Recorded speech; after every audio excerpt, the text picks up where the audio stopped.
How to utilise current affairs while writing an essay. ये एक बहुत ही ज्यादा पेचीदा सवाल सभी एस्पिरेंट्स के माइंड में रहता है, मन में रहता है, और इसी को दूर करने के लिए आज एक और वीडियो में लेके आया हूं एसे राइटिंग का। तो पहले तो आपका स्वागत करना चाहूंगा फ्रेंड्स। मैं हूं कुबेर सिंह, आपका educator for essay writing, for international relations as well as for internal security. One nation one election बहुत ज्यादा न्यूज में है। अब इस करंट अफेयर्स के न्यूज आइटम को कैसे इस्तेमाल कर सकते हैं एसे में, आइए इस बात को समझते हैं। कोटेशन है आपके सामने, democracy means government by discussion but it is only effective if you can stop people talking. Clement एटले का ये कोटेशन है। आपको याद होगा आज से कुछ साल पहले की बात है, अमिताभ कांत ने कहा था कि we are too much of a democracy and that is why we have become a noisy democracy. मतलब ठीक है, डेमोक्रेसी है, सबको बोलने का अधिकार है, सबको पार्टिसिपेट करने का अधिकार है, लेकिन अगर सिर्फ बोलते रहेंगे और पार्टिसिपेट करते रहेंगे, सिर्फ डिसेंट करते रहेंगे, तो हम कोई कंक्लूसिव सोल्यूशन पे या कंस्ट्रक्टिव सोल्यूशन पे नहीं पहुंच पाएंगे। पहले तो इस कोटेशन को डीकंस्ट्रक्ट करते हैं, फिर मैं वन नेशन वन इलेक्शन की बात करूंगा इस रिस्पेक्ट में। तो डेमोक्रेसी मतलब गवर्नमेंट बाय डिस्कशन, ठीक है। अब देखिए, ये एक पैराडॉक्स भी है, हर एक सिक्के के दो पहलू होते हैं, तो एक पैराडॉक्स है डेमोक्रेसी का।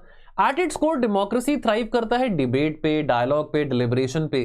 तो पावर ऑफ डेमोक्रेसी लाई करता है in ensuring diverse opinions are heard and discussed, so that makes the foundation for collective decision making. लेकिन एंडलेस डिस्कशन करना विदाउट रेजोल्यूशन, इसके चलते क्या होगा, इनडिसाइसिवनेस होगा, और इसके चलते प्रशासन में काम नहीं ठीक तरह से हो पाएगा। There would be policy paralysis everywhere. और डेमोक्रेसी को असरदार बनाने के लिए there has to be a point जहां पे डिस्कशन कंक्लूड हो और डिसाइसिव एक्शन शुरू हो। डिस्कशन करो, डिलिबरेट करो, बिल्कुल करो, लेकिन there has to be a point जहां पे डिसाइसिव एक्शन शुरू हो सकता है। तो ये कोटेशन सजेस्ट करता है अ सक्सेसफुल डेमोक्रेसी स्ट्राइक्स। एक सक्सेसफुल डेमोक्रेसी वो है जो कि एक संतुलन बनाए रखे between debating and also deciding. Ultimately democracies can not only be about debating and dissenting, it also has to be about deciding. So we have to honor the freedom that everybody has the freedom to speak, to deliberate, but we cannot let that freedom take a toss, and we cannot let that freedom become an obstacle to progress. So governance require करता है leaders को कि वो synthesise करें discussions को actionable outcomes में. Now ये coat reflect करता है एक बहुत प्रैक्टिकल व्यू ऑफ डेमोक्रेसी, जहां पे पार्टिसिपेशन और डिस्कशन बहुत जरूरी है, लेकिन गवर्नेंस डिमांड करता है एफिशिएंसी. गवर्नेंस डिमांड करता है कि कैसे उस डिस्कशन को, उस डिसीजन मेकिंग को कैसे कंक्रीट फॉर्म में शेप कर दिया जाए, ठीक है. और यहां पे लीडरशिप बहुत इंपॉर्टेंट रोल प्ले करता है. आज के वर्ल्ड में, आज की दुनिया में कोर्ट रेजोनेट करता है पार्लियामेंट्री डिबेट्स के साथ. अब हम देखते हैं हमारे पार्लियामेंट में कितने कंसेशंस होते हैं, they are hijacked because of unnecessarily dissenting with each other. कितने सारे कंस्ट्रक्टिव बिल्स होते हैं जो कि they don't see the passage, they don't see the light of the day because of political vendetta, because of opposition, because of the ruling party also not trying to do something to get that bill passed. So parliamentary debates बहुत जरूरी हैं, लेकिन again those debates can also and up becoming an obstacle to constructive legislation, to constructive decisions, policy implementation. Too many decisions can delay reforms, and therefore that will act as an obstruction for the society to progress. Public discourse की बात करें, देखो diverse voices को सुनना चाहिए, हर एक की आवाज को सुनना चाहिए. डेमोक्रेसी में हर एक की आवाज बहुत जरूरी है, लेकिन अगेन अगर हर एक की आवाज सुनते सुनते chaos मच जाए, हंगामा मच जाए, तो कंसेंसस बिल्डिंग कैसे होगा? तो then that thing takes a toss, that thing takes a back seat. तो ये कोटेशन एडवोकेट करता है फॉर अ डेमोक्रेसी जो कि वैल्यू करता है open dialogue, but also ensure करता है डिस्कशंस जो कि कंक्रीट डिसीजंस पे लीड करते हैं, and thereby enabling effective governance rather than endless deliberation. One nation one election की बात करते हैं. नाउ ये जो आइडिया है वन नेशन वन इलेक्शन का, इसके चलते बहुत डिस्कशन हो रहा है, डिबेट हो रहा है, टीवी चैनल्स पे, न्यूज़पेपर्स पे, आर्टिकल्स पे हम सब पढ़ रहे हैं, और इसमें काफी डेटा को भी एनालाइज किया जा रहा है. बेसिकली लोकसभा और स्टेट असेंबली इलेक्शंस को कैसे एक ही टाइम पे कर सके, जिसके चलते हम प्रशासन को, गवर्नेंस को बेहतर कर सके, इलेक्टोरल कॉस्ट को रिड्यूस कर सके, और जो बार बार हर 3 महीने के बाद इलेक्शन मोड में सरकारें रहती हैं या पार्टीज रहती हैं, जिसके चलते गवर्नेंस में डिसरप्शन आता है, इसको कैसे रोक सकते हैं. सपोर्टर्स कहते हैं कि डेमोक्रेसी रिक्वायर करता है deliberation to improve efficiency in governance, और फ्रीक्वेंट इलेक्शंस डिस्टर्ब करते हैं कंटिन्यूटी ऑफ पॉलिसी इंप्लीमेंटेशन. तो जो डिस्कशंस हैं अराउंड इलेक्शंस वो हाईलाइट करते हैं इंडियाज डेमोक्रेटिक वाइब्रेंसी, लेकिन too much focus on the campaigns and politics all the year around, this can end up stalling the governance, making the systems less effective. Now the second part of the quote, stop people taking, यानी कि decisive action की बात करें, ये reflect करता है that you need to take action after discussing. Now जो proponents हैं, जो कि फेवर करते हैं वन नेशन वन इलेक्शन को, जो प्रपोज करते हैं इस आइडिया को, वो ये कहते हैं कि कंटिन्यूस इलेक्शंस के कारण पॉलिसी पैरालिसिस होता है, because model code of conduct हर 3 महीने के बाद इलेक्शन है तो मॉडल कोड ऑफ कंडक्ट लागू होगा, विच मीन्स कि उस टाइम पे आप कुछ कंस्ट्रक्टिव काम करने की कोशिश करो तो नहीं कर पाओगे because model code of conduct लागू है, ठीक है।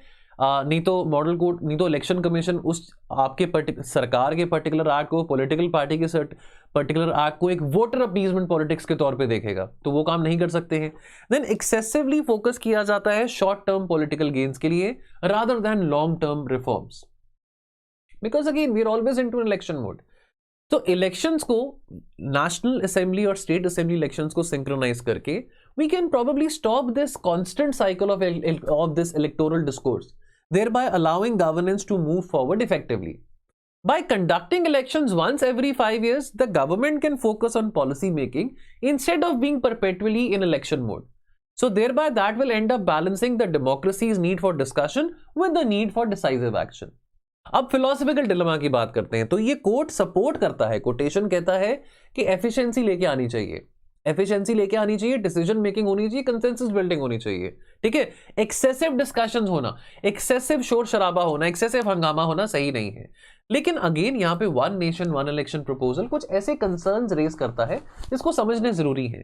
तो जैसे कि स्टिफलिंग डेमोक्रेटिक वॉइसेस की बात करें, फ्रीक्वेंट इलेक्शंस अलाउ करते हैं लोगों को कि वो अपनी सरकारों को अकाउंटेबल ठहरा सकते हैं कि भैया आपने तो ये वादा किया था, आपने वो पूरा नहीं किया, आपने कहा था फ्री में बिजली दोगे, आपने कहा था कि फ्री में एजुकेशन दोगे, ये करोगे वो करोगे, आपने दिया नहीं। इस मैकेनिज्म को रिमूव करके, यानी कि फ्रीक्वेंट इलेक्शंस के मैकेनिज्म को रिमूव करके हम पब्लिक को वो अपॉर्चुनिटी डिनाई कर रहे हैं कि वो कोर्स करेक्शन ना कर सके या सरकार को अकाउंटेबल ना ठहरा सके।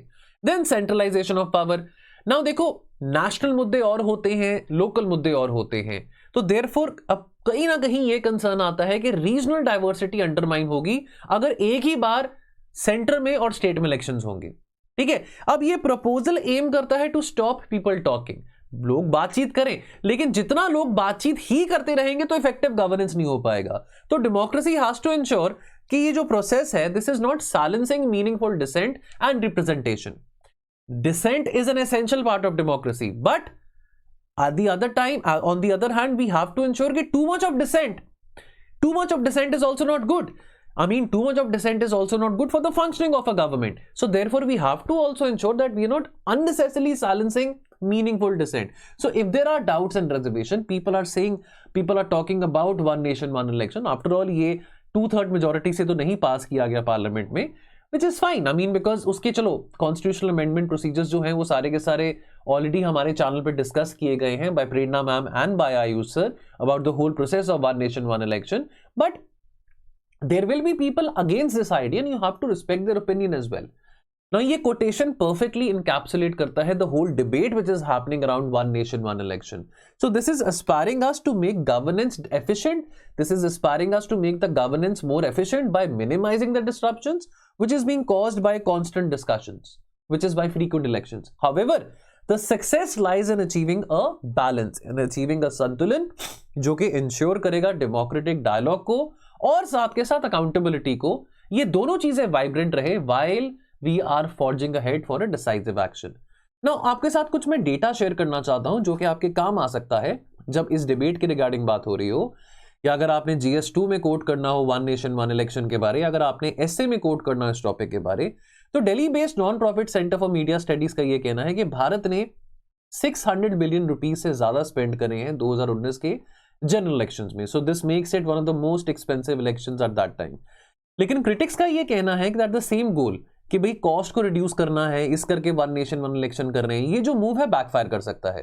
तो रिपोर्ट में मेंशन करा गया कि simultaneous elections were held, then a total of 92.84 billion rupees would be needed to procure new voting and voter verifiable paper audit trail, जिसको VVPAT मशीन्स कहते हैं, ठीक है। और ये मशीन्स को हर 15 साल बाद रिप्लेस करना पड़ेगा। सो विच मीन्स कि ऐसा नहीं है कि ये जो आप अभी मतलब कहो कि खर्चा हमारा कम होने वाला है अगर हम एक टाइम पे कर लें, कुछ चीजों में खर्चा बढ़ेगा भी। ऐसा नहीं कि खर्चा बहुत ड्रास्टिकली कम हो जाएगा, खर्चा बढ़ेगा भी। सो देयरफॉर केवल खर्चा एक बहुत बड़ा कारण नहीं बन सकता कि हम वन नेशन वन इलेक्शन का आइडिया प्रमोट करें। दोस्तों ऐसे बहुत मजेदार एग्जाम्पल्स करंट अफेयर्स में से, बहुत अच्छे एनेक्डोट्स जो कि डिप्लोमेसी के फील्ड में से हैं, हिस्ट्री के फील्ड में से हैं, एनवायरमेंट के फील्ड में से हैं, हम ऐसे बहुत सारा बेहतरीन कंटेंट अपने एसए के फाउंडेशन कोर्स में भी डिस्कस कर रहे हैं। अभी इस पे 2000 रुपीज का ऑफ भी है, केवल 7000 पे आपको ये कंटेंट मिलेगा। दोस्तों मैं बार बार आपको कहना चाहता हूं कि जनवरी एंड तक अभी भी 1.5 मंथ आपके पास है कि आप आंसर राइटिंग, एसे राइटिंग कर सकते हैं। फरवरी के बाद आप सभी प्रीलिम्स के मोड में आ जाएंगे। दोस्तों एसे राइटिंग से संबंधित कोई भी आपकी क्वेरी हो, कोई भी डाउट हो, टोल फ्री नंबर पे कॉल जरूर कीजिए। यदि मेरे साथ कनेक्ट करना चाहेंगे तो ये हमारा ईमेल आईडी भी दिया गया है, sleepy.classes@gmail.com। You can any time drop me a male and connect with me. And बाकी यूट्यूब पे हमारा सिलसिला जारी ही रहेगा। Thank you so much, I will see you soon. God bless you all.